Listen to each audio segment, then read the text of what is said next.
That's right. And I think that the missile testing really is a demonstration of North Korea's development in terms of the kinds of projection systems that they're using to send a signal to the United States that despite the war in Ukraine, despite tensions with China, despite tensions with Taiwan, that we're still here.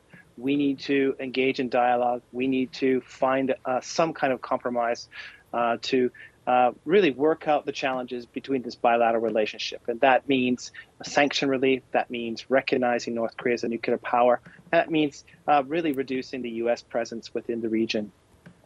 That's not likely to happen though, is it? Not at all. The United States is here to stay. It continues to invest in the region through the quadrilateral security dialogue, through the AUKUS agreement with Australia and the UK, and of course, really with robust and deepening relations with the Republic of Korea, as well as Japan. And this is going to continue because the long game here in this region, of course, is dealing with the rise of China and how to manage that rise in a way that doesn't spiral into conflict. And with that, North Korea's fireworks over Japan are, of course, important, and they're a security concern. But really, I think that the United States and partners are looking for ways to really build deterrence, send the signal to the North Koreans that we're not going to be blackmailed by missile systems, and that we're going to continue with our life as normal. Yeah. But Japan has today also said that they have the right to retaliate. What would a reasonable response look like? Well, right now, the Japanese are thinking about acquiring preemptive strike capabilities, which is basically to give them the power to strike North Korea before they launch a potential attack. But I think the Japanese also understand that North Korea is developing these systems as a nuclear deterrent. That's a deterrent against an attack by the United States to take out the regime. And as a result, they're not particularly targeted at Japan per se. So the Japanese strategy, of course, is in the future, develop preemptive strike capabilities, develop a critical awareness of what North Korea is doing, and to strengthen their partnership with the United States. And importantly, if you listen to Prime Minister Kishida's discussion today, to also strengthen the trilateral relationship between South Korea, Japan, and the United States. And I think that's an important step forward in terms of dealing with North Korea.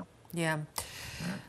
What did today's test or attack, if you see it that way, tell us about where North Korea actually is in their weapons development?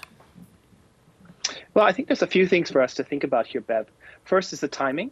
It's well before the 20th Party Congress in Beijing.